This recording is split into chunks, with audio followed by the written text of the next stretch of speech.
Yeah. UOC, baby. Unofficial cheers. Gotta reach in. Yeah. Link. All right. We're live, right? Yeah, we're live. Oh, okay. I'm gonna bring this back over. I like it when it feels less official, actually. I don't. No? I like to be official. We know you like to read from your script. Yeah. Yeah. Let me do my thing. Yeah, Let me we'll do my it. thing. All right. I mean, the floor is yours. I thought the camera was over there. Camera's over there. Welcome back, everyone, to another episode of. Welcome back, everyone, to another episode of the podcast where we pull back the curtain and give you some insight on what goes on behind the scenes of your favorite bar and restaurant. We like to call that the industry perspective. Nice. Yeah. I was paying attention, but I also was like, I don't know if I put enough lotion on my knees. That's why I wore pants. That's why I wore pants. You know what? Come for me in the comments. I don't care. It is what it is. Yeah. They look good. They look all right. smooth. They all Yeah, right. look But I know they should be a little bit more shiny. Nah, you know what I you're mean? good. If you're gonna put the knees out there. It's you're at good. that point where there's a little bit of film on there, but the rest of the people can't Right, see it. right. That was my head this morning when I was driving home.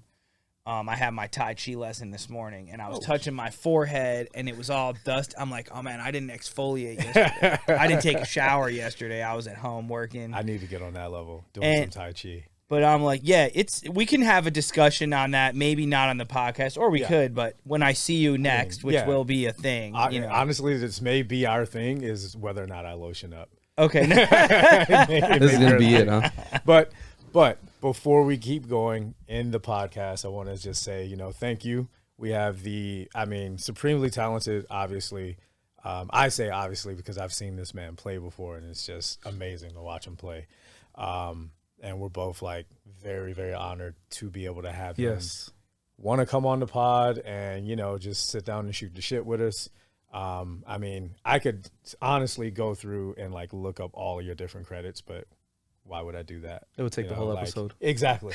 You know what I mean? Don't waste your time with such nonsense. Exactly. But like, it's just one of those things. Like, we really appreciate having you here. Yes. We have the Thank wonderful you. Sam Barsh. Thank you. I'm gonna get an air horn out next. there, man. That's Great that's air nice. horn. Yeah. You got the dinger. What do you? Yeah. The bell, the dinger bell first. Yeah. There we go. There we go. I pressed the ding before you did. Whatever. Yeah. Yeah. My plan came together. But welcome to the pod. I'm so Thank you glad to guys have for you. having being me. here. So glad to have you. So for those who may not know who you are, which is silly, but if they don't, just like kind of give a small, hey, this is what I do. And then I'll tie that into why you're here as a part of the pod. Okay, cool. Yeah. Well, there's way more people in the world that don't know who I am than do. So don't feel that there's some we're shaming inherent you. Yeah, if you didn't know who need he that you was. would know who I am. I'm Sam Barsh. I'm a musician, producer, songwriter. I've worked on a lot of stuff that you guys have heard of, and then a lot that you haven't. Probably the most known stuff I've done was To Pimp a Butterfly with Kendrick and Anderson .Paak, Malibu, Aloe Black, The Man. Kanye's kind of in the doghouse a bit, but I did co-write Hurricane and Moon on Donda. And a whole host of other artists, Snoop, Logic, Nora Jones, Macy Gray. I've collaborated with all these people on songwriting in the studio, and I've also performed. I'm both a studio and a performing musician, so I've played, all throughout the world with a lot of different acts as well. I'm easy to find if you have any desire to know more about me. Yes, Sam Barsh, It's right there. Exactly. At Sam Barsh. Like in unison. It's right there. It's right there. So it comes into what's the word I'm looking for? Comes in handy. I don't know. I felt like I had something else. But for those that are wondering, like, why would we have a musician on the pod? We're gonna tell you why. Well, obviously we'll tell you why. But who do you think is, providing some of that entertainment at a lot of those restaurants that you're spending time at, and those bars and clubs and everything like that? Mm-hmm. Like, there's got to be music. There's got to be music involved. And if you're lucky enough to work in a place that has live music, which I'm lucky enough to be able to have live music once a week, which is why it's the one shift I will not give up. Okay, I'm very thankful it's for the that. one shift I won't give up. Honestly, it was one of the selling points that got me to work there. Oh, was sick. they told me that, hey, in 2 weeks we're starting jazz night. And I was like, you know what? I'm gonna give this place, because he Hell knows my schedule was already packed at the time, Mm-hmm. and I just was like, man, I can't add another job to it. And once I heard jazz, I was like, I am in. You And were like, it's you know still- what? Maybe that's what I need, is just to work and listen to some jazz. You came home that Man. day. You were like, bro, Yeah, I love that night. I Yeah. love jazz night. I'm Heck never yeah. not. That's I'm how- never that's not how jazz working night jazz is. night. Amazing. And for the people who work there, obviously, yes, but also for the guests as well. A lot of times, like, people don't realize how much music plays part of the ambiance and a part of the mood in the venue that they're in, unless you're not playing their favorite song. Then they understand, Yeah. the ambiance and the music and everything. They're like, oh, why can't you play this? And it's just really cool. And I remember when we talked about you coming on, one of my main things is I was like, I know you've seen like so many things. And I was just wondering, like, what are some of the things that you look for, like, when you go to a venue as a guest, and what are some of the things you look for when you go to a venue as a performer? Oh, okay, those are great questions.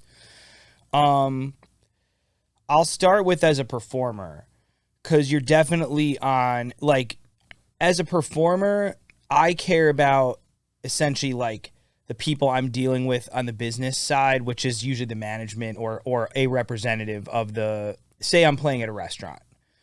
The people I'm dealing directly with has to, be official. I have to get, I want that to be a good relationship, something I think the business will go well. I think we'll get paid on time. I'm not going to get the runaround. I'm not going to get treated poorly. And then I look for like the aesthetics of the space, like how's the sound going to be, it's stuff like that. And then I always try to cultivate a positive relationship with the staff, with servers, kitchen, if I have if I have need to. I always try to be super friendly with everybody, but it's not as important to me necessarily, because say the staff isn't friendly or is just kind of more removed from what I'm doing, and that's fine too. I'm doing my job, they're doing their job. What I need to perform well, it doesn't, how I'm being served in terms of my food or drinks doesn't have as much to do with that as the other things I said, like the business relationship with the venue and the space, how it's laid out, how difficult it is to get in and out of there, etc. I generally have very good relationship. I just have good vibe with people. I try to have a good vibe with people. yeah. So usually that gets reciprocated. Sometimes people are brusque or whatever. It's funny. There was actually a place that I played for about a year, and I've listened to enough episodes of you guys to know we're not naming places. So I'm not going to name it. Appreciate that. Yeah. It doesn't exist anymore anyway, but it was a very That's probably for good reason. no fault of the venue really for this person, but it was one of those very trendy, like you can't get in to it, and it lasts for a couple years and then kind of fizzles. That type of stuff happens in LA. But like we were just listening to Nas, like Nas was there once or twice while we were doing our thing. It was a cool spot, but the woman at the door was just always very rude or at least standoffish. And she also was working at another place I would play sometimes, and I would see her there. And it took months for her to like even smile, like legitimately. But then I talked to one of the other dudes that worked at this venue, and he was like, oh yeah, like she's my friend and she does that stuff too. So then I'm like, oh, okay. Like he's like, she'll just leave in the middle of a hang and not tell anybody. But point being, sometimes people are a little crunchy, but I'm going to do my thing anyway. And then sometimes people will warm up to you after sometime. So that's as a person working at a place. And this probably be similar for anyone. You want your boss and you want the surroundings and the people you interact with to be a positive situation. Yep. When I'm going as a customer, I like places where, again, the staff doesn't have to be overly friendly, but has to be, about it. I don't like to sit for super long and have to like chase someone down to come. Right. Now, I also like not being like rushed out of my table. I just feel like a good combination of like reasonable attentiveness. Right. So is there a thing of, because I feel personally, this is one of the main reasons why I don't serve. I can't speak for him. But I always feel that when I'm having to serve someone, it feels like I'm bugging them when I have to come back to your table 17 times. Feel the same way. But a lot of times that's what you're coached to do. Do you ever have you ever had that feeling where someone's coming by like every few moments it's like, no, we're good, like especially if you're having a conversation or something? Yes, sometimes. This is what I've learned, and I've never worked in the service industry, specifically, but like I feel like even being on this podcast, I'm service industry adjacent, right? Because I'm so frequently in the same. Say, even if I play a private event, I'll be with the catering people, the band. We'll all be in the same area, like eating together, and maybe have to go through a service entrance or something. So essentially, I'm providing a service. I'm a contractor, but I'm not like physically serving people like drink or food or stuff like that. But there's a simpatico there. Plus, my wife was a waitress when I met her. My brother worked in the service industry for a long time. So for years I've gotten no, dude, you got to do, treat them right. This is a tough job. Like, oh, this or that. Don't complain about this or that. Understanding the perspective of like what really is going on. Yes, exactly. The industry perspective. He said the thing. You heard it here first. He said the thing. See? He said it. I prepared for this. So I guess at a place, yes, I want the people working there to be just to have a level of professionalism and accountability. It doesn't have to be anything crazy. Don't need people coming. I don't expect more of people. I don't need to be doted on. Yeah. Actually, that does bring up. I went to a really nice restaurant in Vegas for our first anniversary, not wedding, but like the first anniversary of my wife and I being together. It was either first or second. It might have been the second anniversary. And I found this. Do not hold that against him. Yeah, please. No. What, that I don't remember which anniversary it was? Well, our first anniversary. I forgot that Thanksgiving is this week. So. Exactly, it's crazy. When you're busy, you just forget things.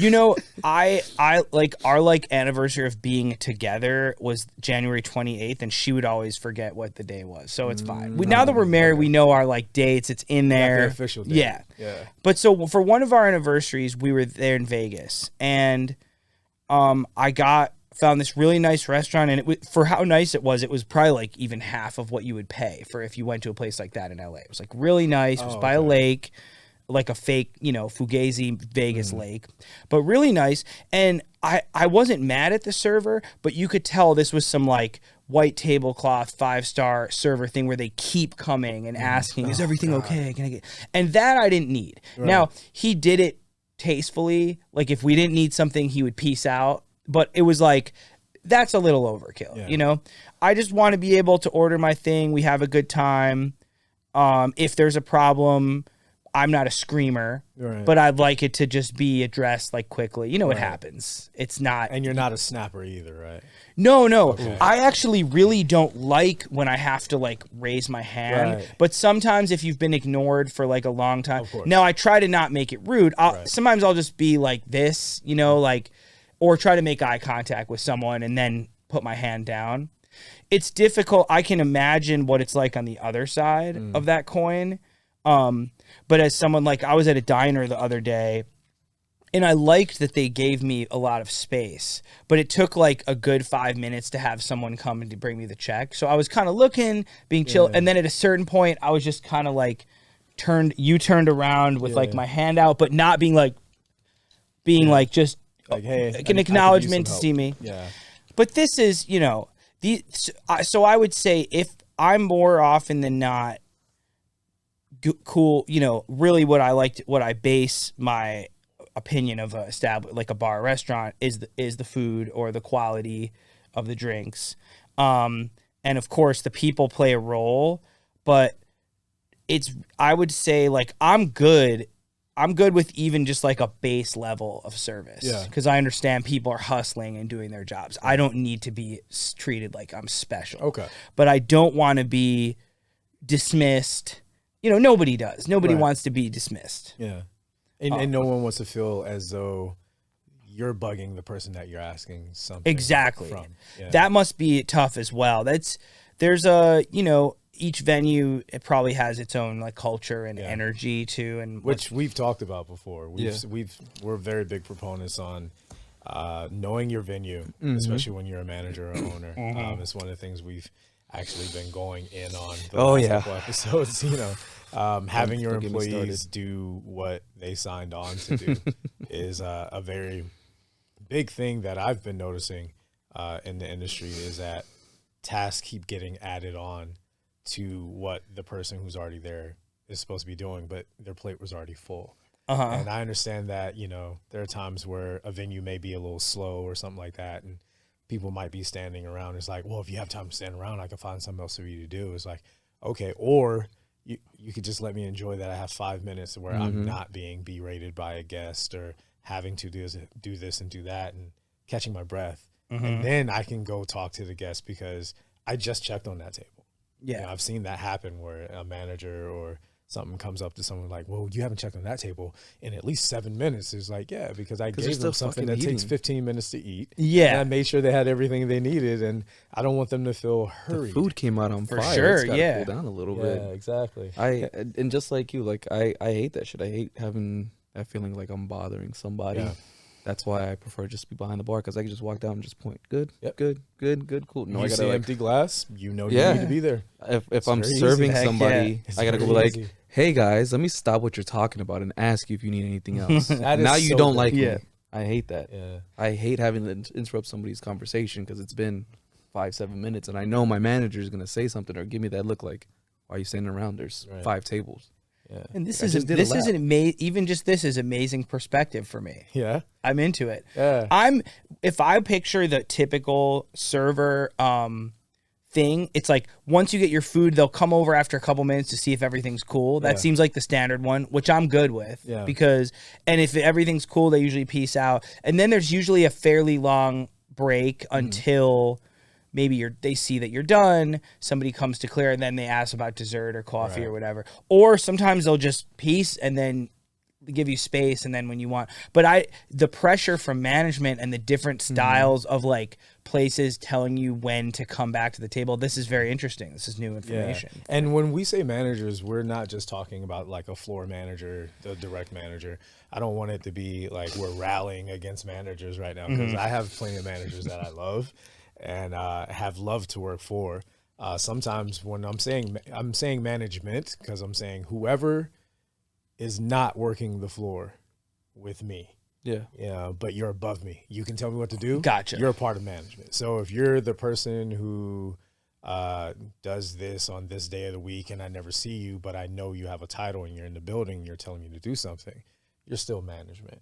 If you're the person who is a manager over several different venues and you come into a venue every once in a while and you want to make changes or critique people, that's management. It's not just the people who are next to you every day, but sometimes there are things that are put in place because there are people several steps removed and they think, well, how can we maximize, productivity and maximize revenue and all of those things? And they add things for you to do, but they've never worked in the venue a day in their life. That brings up a solid thing that I just thought about. You know how people say like everybody should work retail food, in their life so they can understand and treat these employees better. I think these people that are in these higher positions where they're not on the floor, they should be required to, like for a week, work the floor at every position so they can remember how things go, because a lot of them forget where they came from. And not just in the beginning. They need refresher courses. Like go back in, like throughout, like every 3-6 like your months, Army like Reserve every 6 months, service, you like got to a go back biannual in. hey, you're on the clock. Yes, it's mine this weekend. Like it needs to be like have that. the person that they're above be their superior and kind of be like, hey, this is how we do things here. This is how you tell us to do things, but this is how things flow better. This is why we don't this and that, and have them go through those motions. And not shadow. No, not shadow. Yeah. Definitely not shadow. But that just brought up a good point for me. Like, I think that would be good. Like a retraining. They need to be in there because usually, so you got to be in the typically trenches this is what sometimes. happens whenever, especially, is such a big slap in the face when this happens. But it is what it is. There's not much you could do about it. But say a new manager gets hired, and we've both worked in venues where this has happened, and the new manager has to be trained on every function. So they'll have a day or a week where they train as this or train as that. And usually what it is they're just shadowing. They're not really doing the work. They're just watching other people do it. And then they never touch it again, but they still get to critique you on whether or not you've done a good job. And I can't tell you how many managers I've trained. And I'm like, have you ever bartended? And they're like, no. I'm like, so how are you my manager? It's like, I was a busser back in the day. And then, I was a cook for a while. And then eventually I just ended up becoming a manager, and now I manage. Okay, so how are you telling me how to do my job if you've never done it? Because they look at the handbook, and this is what the handbook says. But not just that. They had that week that they learned our job. Oh, yeah. And now they're experts on it. Now they're experts. They watched us do it. Now they can tell us how to do it. It's just insane. And checking tables to that extent, like, yeah, if you're in a 5-star white tablecloth place where they expect that expectation is there, by all means, it needs to be followed because that's what's being paid for. You're being paid for that service. But if I go to a mom and pop restaurant down the street, you know, where half the time I only see it about 30% of capacity, I don't need all of that. I'd rather actually talk to the people who work there and get to know them because that's what's going to get me to come back. But if I see not people this working there and they're overly not happy, attentive server, bartender, whatever, I like you said it perfectly. So I'm just kind of piggybacking, but yeah, it seems disingenuous. it's fake caring. Yeah, It's fake caring. because like go to the place and you're like, I know you guys really don't act like this. Yeah. Like, you're only doing this because somebody's telling you to. There's nothing wrong with just laying back and letting people come to the bar if they want to order.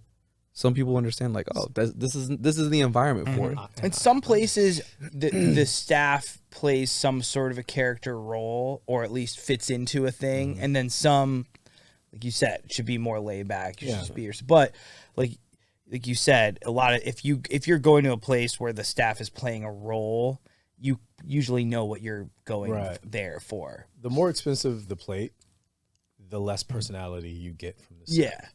If I don't have to wear the penguin tuxedo thing, then I shouldn't have to be checking on this table every 2 minutes. Right. Or there was a restaurant, I don't know if it's still there, it may be, but it is owned by a major restaurateur named Rich Melman, who had he started Maggiano's. They had a bunch of themed restaurants in Chicago. There was a place called Ed DeBevick's, and the whole thing was the staff is rude to you. But you know, they like, wait, yeah, you've heard about Ed DeBevick's? I fucking love Ed DeBevick's. Okay, so you guys have been there. I haven't been yet. Do they have them? I'm from Chicago, so you yeah. are? Yeah. I didn't realize I was that. waiting for that to happen. I wanted that to happen I on heard what he camera. said, but it didn't register. Where are you I from in fucking love Ed Chicago, man? DeBevick's. Chicago Where are you moment. from? It's the West Chicago suburbs. So I grew up out there and then moved into the city. Oh, with nice. One of my homies. What This shit suburb? I happens might know every it. time I mean, you meet someone from Chicago. Westchester? It just Westchester? turns into Okay, a I'm not Chicago It's like right by conversation. Forest Park. Oh, You okay. noticed it? So It's right off happening right now. So it's not far from Oak Park, right? Is that No, where not Forest far. Park is? Yeah, okay. not far at all. But yeah, I Chicago. fucking love Ed DeBevick's. You go in there and they start talking shit to you. They closed it down back in like 2015. Oh, so it's toast no, now. no, It's no. not. They were supposed to move it. To my knowledge, they never brought it back. They had a couple of them. There was a suburban one, and I think there might have been one in the city. Yeah, downtown. It was, I want to say, I want to say Grand, but I don't think it was Grand. So in any case, that was a place where, and I heard you talking Now into the we've mic. reached the end of the Chicago conversation. Okay, yeah, he was been It saying is that. what happens every time. So- two Chicagoans Forget get Chicago around for each a other and they second. find out about Yeah. it. It's just like We're you gotta not- give them a couple minutes. Well, the Ed DeBevick thing was. We could continue this later, but I actually have a question for you guys, if you don't mind me asking. oh, not at all. Go Something for it. I've wondered for a long time. I'll give a little backstory and then I'll pose the question. So when I the first few years when I was like in college and after college, when like the homies, a lot of people would come back for Thanksgiving, you know, come back from where you were at college. A lot of people went to college, not that far necessarily. I went to college on the East Coast, but it was more common for people I went to high school with to come back for Thanksgiving. I started doing like a yearly show. It would be like the Saturday night or the Friday night of Thanksgiving weekend. And it became like a thing, like a lot of heads that I went to high school would come, other friends, you know, it just became like the thing kind of like a lot of people that I knew that who was all on break anyway. So there was two different places that we did it at. And both of them was two, I did it probably 4 or 5 times. 2 of the times the place was so packed, they were turning people away, and the venue was upset with me. They were like, there's too many people, the crowd, maybe some of the people were being kind of rude. And then subsequently I've just having played so many, you know, the thousands of live performances, knowing venue owners or talking to them sometimes, not that I know all of them, etc. It seems like there's a critical point where at a certain point, if the bar is just constantly making drinks and tables are being served, no more money can be made, even if more people could technically fit in a place. So I guess my question is like, is there a point where, say, a place has 150 capacity? If you have 110 people in there constantly ordering, or if you have 150 people, can you make any more money off those extra people if you have no break? Like if you're at the number of people where you have no break in the churn of making drinks, filling orders, are those extra people a burden? Can you somehow squeeze out more, maybe if you added a staff member? These are just questions because I've been sometimes surprised. Usually the goal is to get as many people in a place as possible. No, that's actually an excellent question because we were just talking about this yesterday. Wow. It was one of the topics we wanted to bring up, so thank you. Amazing. So your ears were ringing. Yeah, it was. So when it comes to the capacity of a place, staffing really becomes probably, in my opinion, give yours as well, obviously, it becomes the most important part because it depends on who you have working, what their skill level is, but also burnout. And a lot of times people don't understand that just because a place is busy every night doesn't mean the staff is happy. You can get burned out from just constantly churning the drinks and the food and bussing tables, and you're working so many hours. And and I've always said, this is the same thing I say with Last Call. Once Last Call is here, I'm not making any more drinks because to me, an extra couple dollars just isn't worth it. No. Because if I give you this drink, depending on the drink, I might not get you out of the venue in a calm, orderly fashion. It happens all the time. Someone, let me get one more drink, and you give them a drink. And then security comes to tell them to leave, and they're like, I don't want to leave. I just bought this. Next thing you know, you're getting your ass whooped on the street. We're closed. It's time for you to go. And I say the same thing for the capacity of a venue.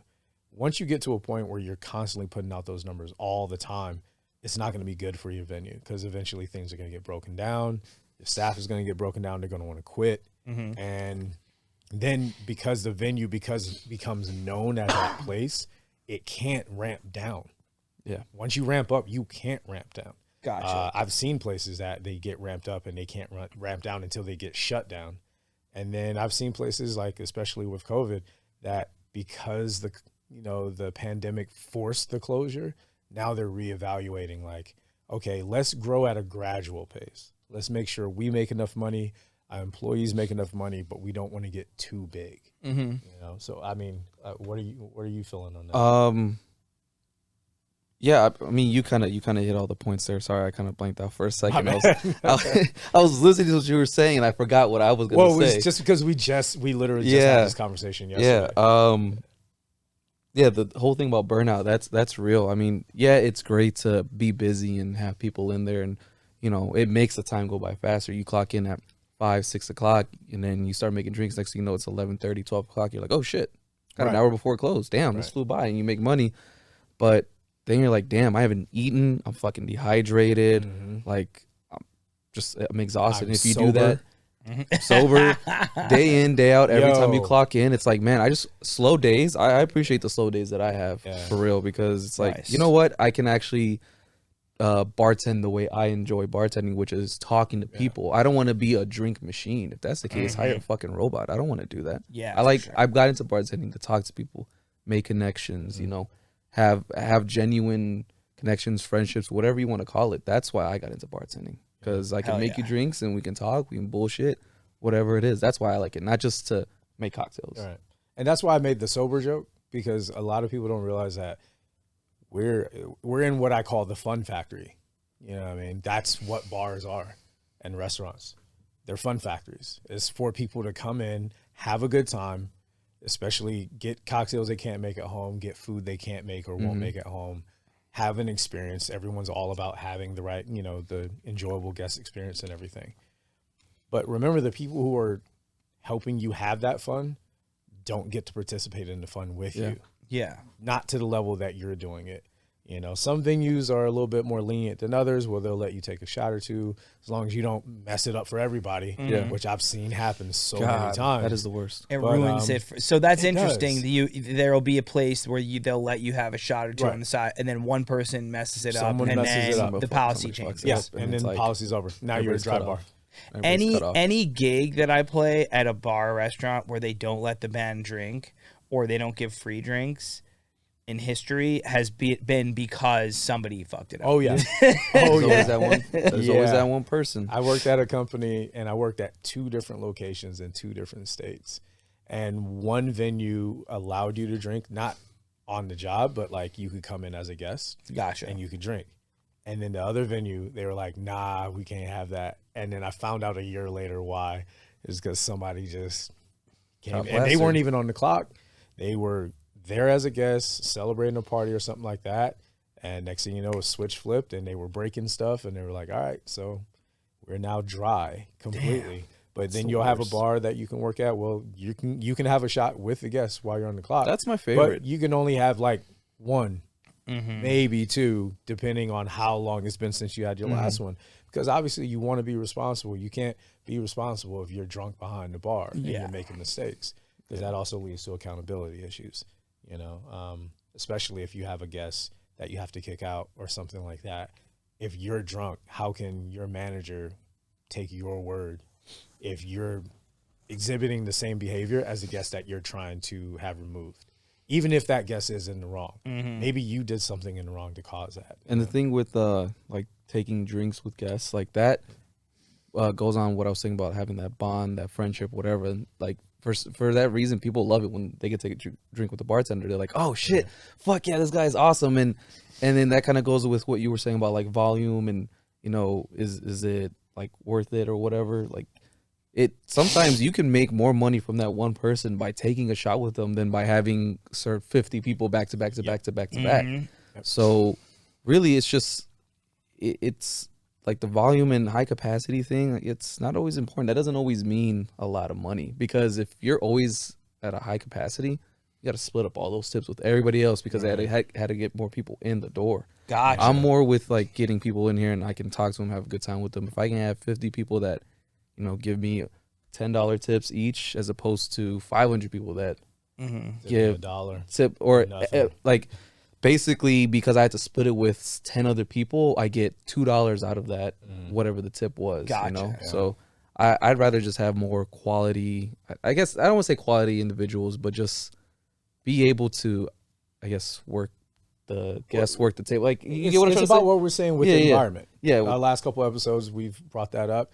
It's about having the right environment. It's all about the right environment. If you're over capacity or at capacity all the time, it's not a fun environment for the people who work there. The previous place we worked at was all about getting as many people to the door, turning tables. And, you know, once 7 o'clock hit and that rush comes in, we're looking down, making drinks. We can't even talk to people in front of us. Like we can't even, and it'd be people we know. It's like, oh, hey, yeah, what's up? Boom, boom. And then we look up and it's 12:30. It's like, God damn. Yeah. We've We all still been got to more those people. bars. Yeah. Yeah. And the bartenders are usually doing a good job, but not necessarily look like they're having fun. There it is. And it's interesting because when I'm playing, pretty much always, we break after playing for an hour. Sometimes I'll do 90s. If you're playing a festival, it's different. Or there's a venue that I play in LA where it's like a show and then a long break and then a show again. But usually we break on the hour. And like at the jazz night that I do with you guys, we play an hour break, then we do 2 less than an hour sets. And just thinking about now, have I done stuff where I worked straight without a break? Yes, for sure. Right. But we're like in the same place, but we break. You guys maybe catch little breather here and there, but it might be a thing where you're working for 5-6 hours straight. Maybe you go pee, but I mean, if you're going that hard, it's like school teachers. Yeah. You know, I remember because my wife and a lot of her family and then friends of mine are school teachers, and they're like, oh yeah. So I remember one of my teacher friends was like, I stopped drinking a lot of coffee because like there's like a few hours during the day where I can't leave the kids. I can't go pee. So it's like I can't have 2 cups of coffee in the morning. Oh wow. So Damn. thinking about you guys with all the churn, that's, you know, that you guys are giving me more perspective on this, but I've often thought that when I'm at a place where the bartenders are just constantly working, you know, I appreciate the focus because everyone's ordered a drink, and if it's at a place with any level of mixology, I mean, there's skill that goes into it. Yeah. It's not like me making a Jack and Coke at the crib, Right. you know? Right. That would be a funny bar concept, like just basically like somebody making drinks at a barbecue in the backyard. Like there's no frills. It might be a totally inconsistent. You might have more liquor or less. You might not know, but it's just like some rando making the drinks. But sometimes those get you messed up, you know. So. Oh man, I've actually done that before. Oh, I've been hired to do that before. To been like backyard mixer guy. I've actually had to do that a couple times. I've been paid to just be a bartender, and I was like, so what do you want me to do? It's like, oh, we're having a barbecue. We just don't want everyone to be able to get the alcohol. We just need someone to be in charge of making sure the alcohol gets dispersed at a good enough, you know, rate that people can have a good time, but not too much of a good time. And it was very interesting. That's smart. It was very interesting. It was. Somebody- I'll tell you about that off camera. Okay. I'll tell you both off Yeah. camera. Okay. I can't say the story, but there were tears involved at the end of one of them, and I was just like, wow, how the shit. fuck did this happen? Oh my So God. you never know. It's one of the things I love about this job is that you just never know who you're gonna meet, and no 2 days are the same. Never. No 2 days are the same. And Can love I that. ask you guys another thing? As I've been thinking about this myself, I'm about to make a board to have at gigs and stuff with like just my IG, and like I've been seeing people have a Venmo on there if they want to accept tips or whatever.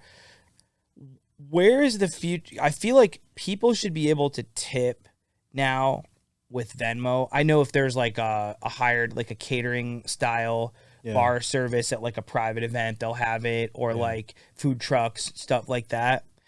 But like, I feel like, I mean, some people, obviously a lot of people pay with credit cards, but some people don't. Or like you could just throw it. So what do you guys think about getting tips via Venmo or PayPal or Cash App? And like, are venues cool with it? Or if it's a tip sharing thing, obviously you might have to have like a. Well, I've had that happen more times than I'd like to admit. It happens a lot.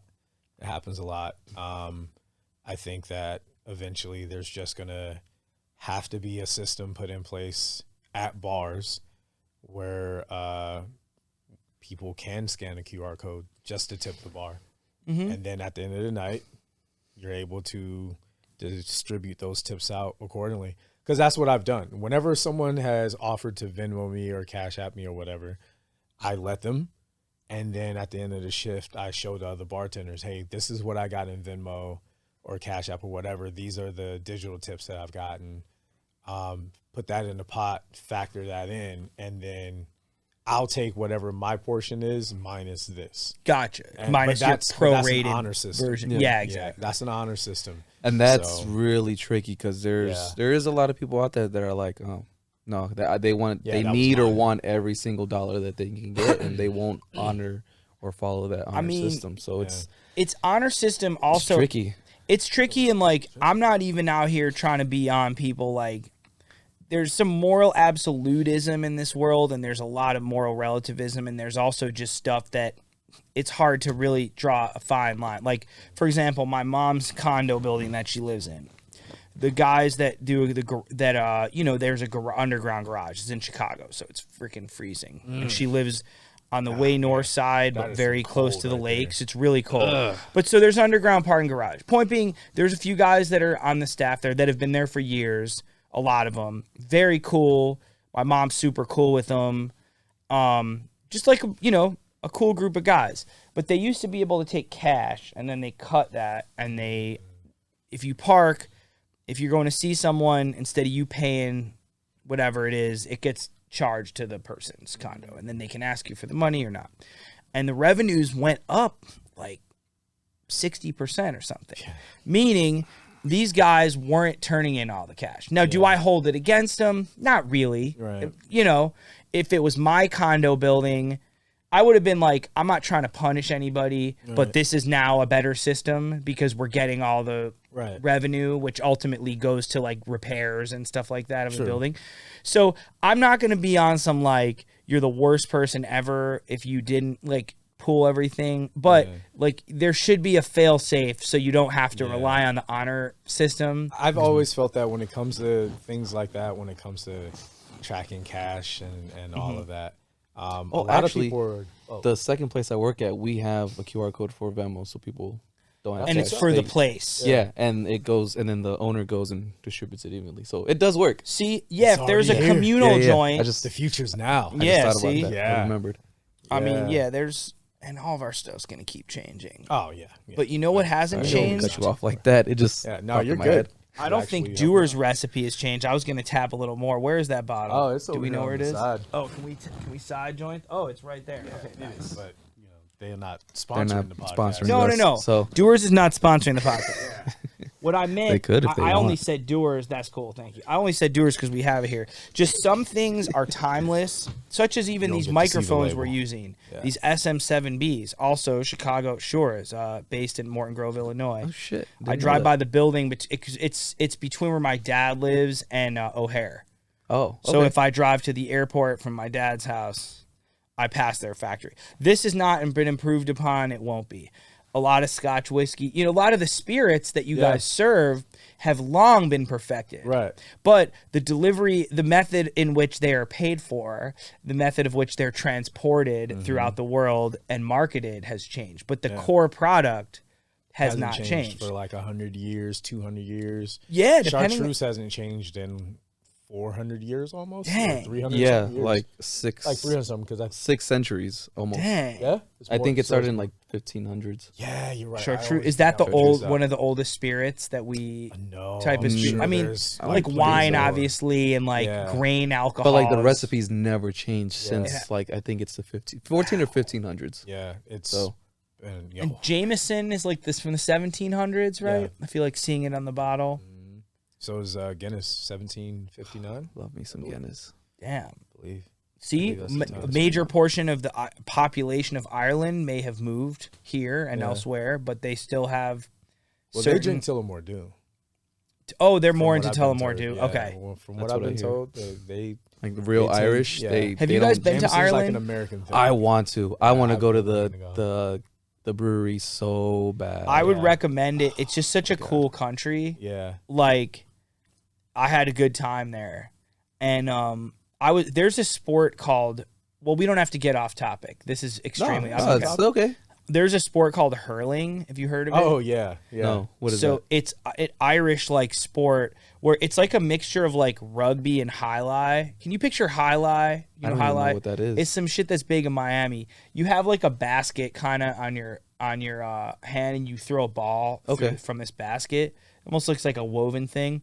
So hurling, it's like you have a thing on your. You have a thing that you hold that like the ball, you catch the ball in and then heave it from. Sounds like lacrosse. But it's it's kind of like lacrosse, except these motherfuckers don't wear helmets.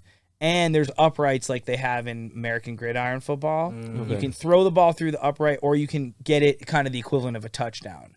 But like you can hit motherfuckers. Oh, shit. Like it's like some rugby shit too. So like, and they don't have helmets on. Yeah. It's raw. Oh, fuck. And I so mean, that's the one time I don't like it raw. Exactly. You don't want it raw. Sorry, bro. Definitely don't want I need that protection. I would. So I need protection. Exactly. Never thought I say that in my life. I need protection. You might even want to double wrap it. Seeing how these a double bagger? Yeah. Ooh. Seeing how hard these balls are, and how I'm not even going to say what I might have said a few years ago to that because we're in a new time now. Basically, this man's about to be a father. Yeah, exactly. He hasn't watched what about to be a father. Yeah. Congratulations on that. Thank you very much. I appreciate that. Yeah. So my point of saying this is each county in Ireland has a team, a hurling team. And we were staying in Dublin, but in the same hotel where the County Cork team was staying. And they won. And I forget the other county they were playing. And people were just to see the cultural situation. people were there starting at like 9 a.m. in the bars in the lobby, you know, drinking, hanging out, watch the game, which was in like the early mid-afternoon. People were still watching. They were watching the replays of the game through the evening. Now imagine, and by the way, drinking the whole time, but not rowdy, not aggro, no fuckery. We've all seen the type of fuckery. Like, I can only imagine if you had American football or baseball fans drinking for 10 hours a day. But the tone and the decorum around this was very chill, was cool. Now, also, can you imagine, even if your team won the Super Bowl, all right? Could you imagine just watching the Super Bowl again twice? No, you wouldn't do it. You wouldn't. These people were watching the entire match, and it was like too crowded to even get into the main thing where the TV was. Like, people were standing just to watch that shit that had just happened. Wow. So that was just a cool thing. Yeah, you know, that's like awesome.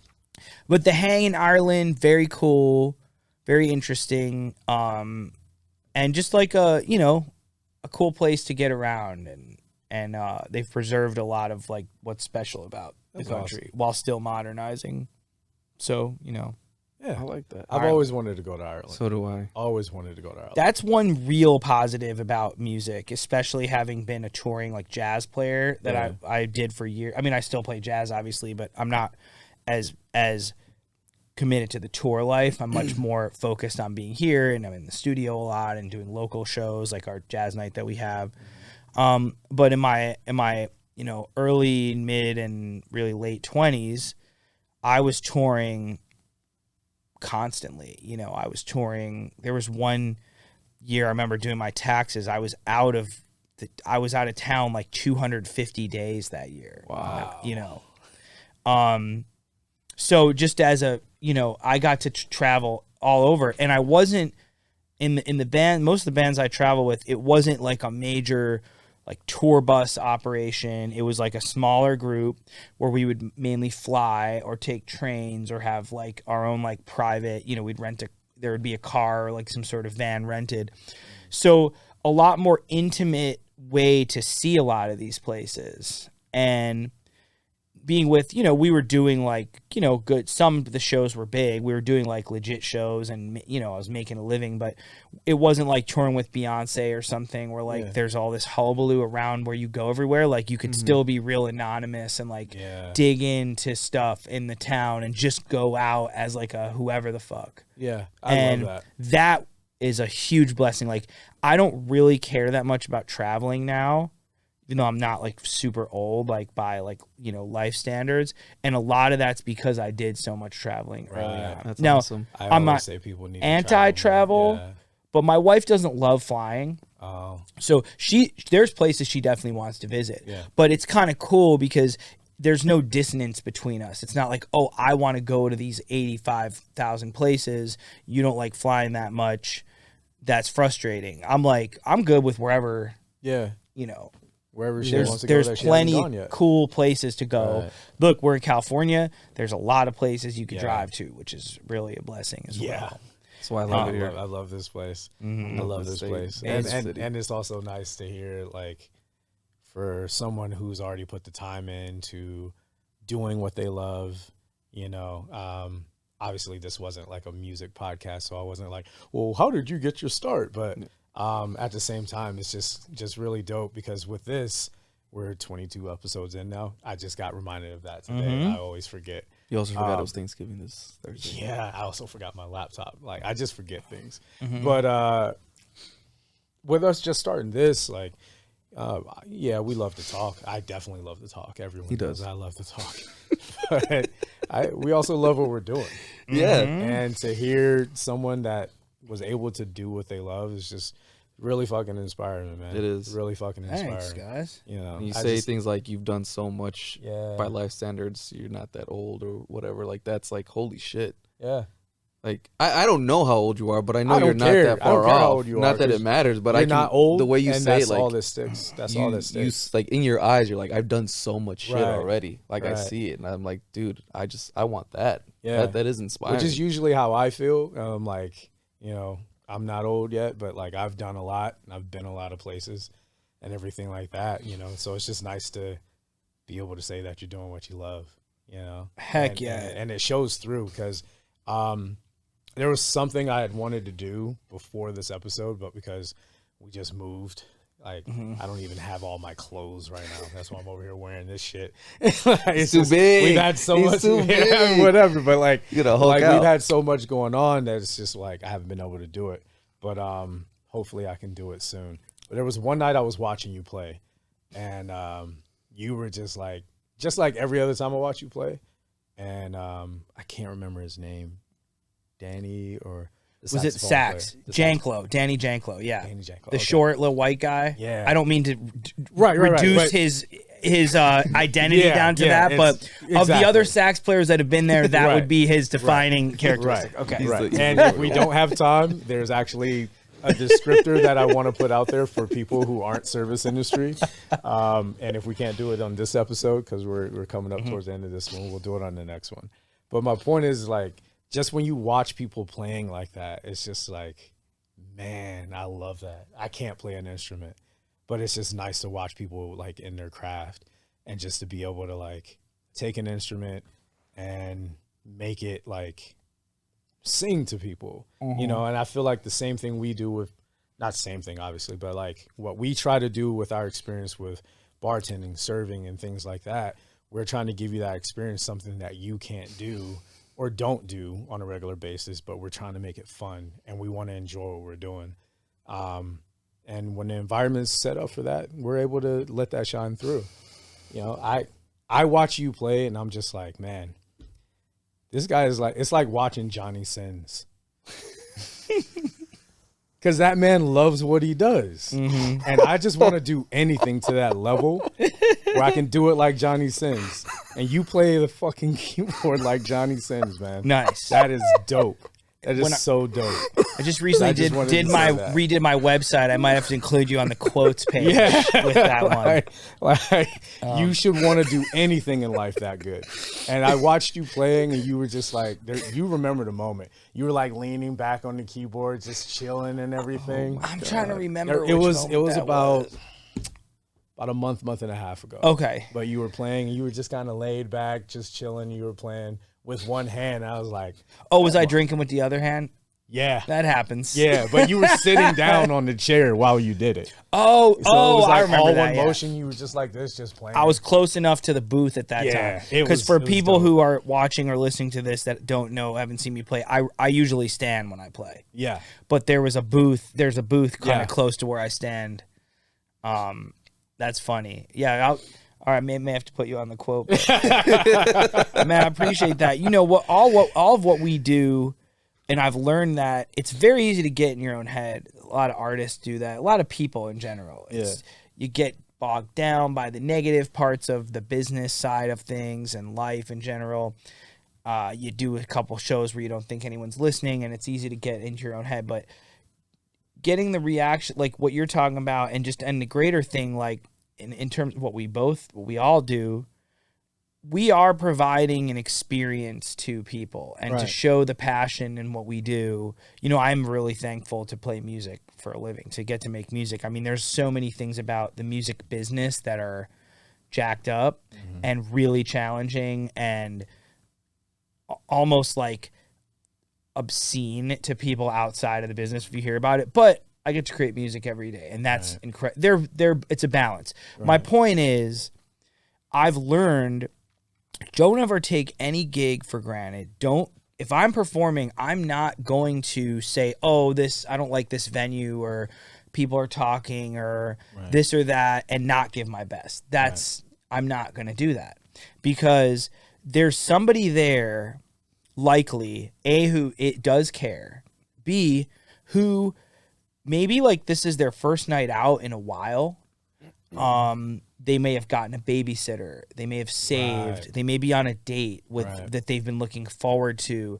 They may have had a crappy. The business they're in might be way crappier than the business I'm in, and they're here to enjoy themselves. And I owe it to them and to myself as someone who takes pride in what I do to do the best I can. You know, Right. you're not always going to play your best. You're not always going to be in your best mood. Right. But as you guys know, people come out, and a lot of the places you guys work probably aren't cheap. So people are spending some money. Yep. And they, you doing your best to like give a vibe and create, a drink and just the service experience, Right. like is going to make a difference to somebody. And it may make a difference to whether they come back. It may just make a difference as to whether they really, how they enjoy their night. And in life where there's so much negativity all the time, these are really bright spots for us and for clients, clientele. Like any positive interaction or positivity you can bring to the world, I think, and I don't mean this to sound cheesy, I just mean that all of our lives are basically conglomerations of small moments Right. put together. Yeah. Right. Just like the world is just a conglomeration of a bunch of individual people Right. that make up a world. So the more we can make some of those moments positive and not, depraved, that's just a good thing for Yeah. society, for us, for others in general.